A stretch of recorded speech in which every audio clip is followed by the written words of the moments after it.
Assalamualaikum warahmatullahi wabarakatuh. Sebelumnya perkenalkan, nama saya Zaitu Manisa dari kelas 2383B.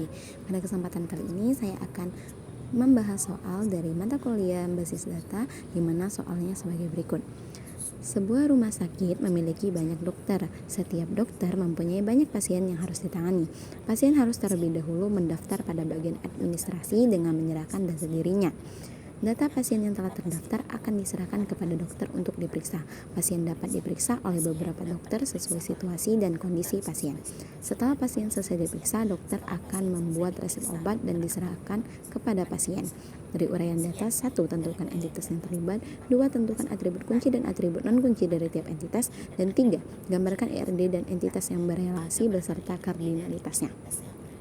Oke, pertama yaitu tentukan entitas yang terlibat. Pada soal tersebut, saya dapat menyimpulkan ada beberapa entitas yang terlibat, yaitu pertama ada entitas rumah sakit, entitas dokter, entitas pasien, dan juga entitas administrasi. Jadi sebelumnya saya telah membuat entitas yang terlibat beserta atributnya. Pertama ada entitas rumah sakit. Pada entitas rumah sakit terdapat 4 atribut, yaitu nama rumah sakit sebagai primary UID dengan search type berupa string. Atribut selanjutnya itu terdapat alamat dan nomor telepon sebagai mandatory dan Gmail sebagai optional. Oke, lanjut ke entitas selanjutnya. Di entitas selanjutnya itu ada entitas dokter, di mana pada entitas dokter terdapat NIP dokter sebagai primary UID dengan source type berupa varchar dan size 30, dan selanjutnya ada atribut mandatory yang terdiri dari nama dokter, spesialisasi, dan alamat. Dan di sini saya memasukkan usia sebagai opsional. Setelah itu ada entitas bernama pasien.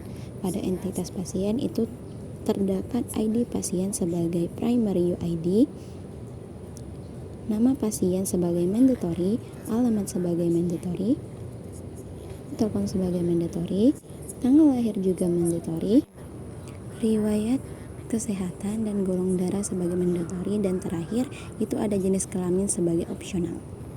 Selanjutnya terdapat entitas administrasi, di mana pada entitas administrasi terdapat beberapa atribut. Yang pertama itu ada ID administrasi sebagai primary UID, dan terdapat juga atribut yang bersifat mandatory, yaitu ada tanggal pendaftaran. Di sini search type-nya berupa date. Selanjutnya ada nama admin, tanggal pelayanan, waktu pelayanan, dan ruangan sebagai opsional.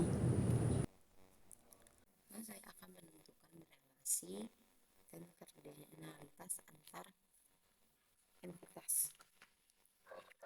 Pertama ada relasi antara rumah sakit dan dokter. Pada relasi antara rumah sakit dan dokter, nama relasi yang terbentuk adalah mempekerjakan dan dipekerjakan. Rumah sakit akan mempekerjakan dokter dan dokter akan dipekerjakan di rumah sakit. Hubungan yang kardinalitas yang terjadi yaitu 1 ke banyak, karena satu rumah sakit itu pasti mempunyai banyak dokter, tapi satu dokter itu belum tentu bekerja di banyak rumah sakit. Untuk kardinalitasnya sendiri, saya menetapkan rumah sakit sebagai mandatory dan dokter sebagai opsional, karena rumah sakit itu pasti mempekerjakan dokter, sedangkan dokter itu tidak selalu bekerja di rumah sakit. Jadi saya menetapkan bahwa hubungan dokter ke rumah sakit itu ialah opsional. Selanjutnya terjadi hubungan antara dokter dan pasien.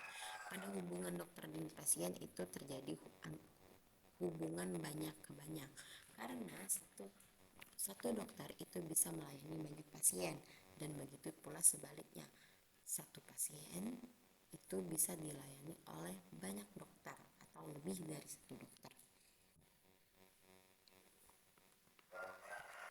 sehingga relasi yang terjadi yaitu hubungan banyak ke banyak. Karena hubungan antara dokter dan pasien itu banyak, maka akan tercipta entitas baru. Di sini saya menggunakan resep obat sebagai entitas baru. Seperti yang terdapat pada soal, itu juga dijelaskan ada entitas bernama resep obat. Karena resep obat berhubungan dengan dokter dan pasien, maka saya menetapkan resep obat sebagai entitas penghubung antara dokter dan pasien. Selanjutnya saya akan menentukan kardinalitasnya. Antara dokter dan resep obat itu saya menyimpulkan bahwa terjadi hubungan satu ke banyak, karena dapat disebutkan bahwa satu dokter itu bisa membuat banyak resep obat, tetapi satu resep obat itu biasanya tidak dibuat oleh banyak dokter. Jadi saya menetapkan bahwa hubungan antara dokter dan resep obat adalah satu ke banyak. Di sini saya juga menetapkan bahwasanya dokter ke resep obat itu merupakan opsional, karena dokter itu tidak selalu memberikan resep obat. Mungkin saja dia memberikan penanganan atau langsung memberikan obat yang cocok untuk pasien.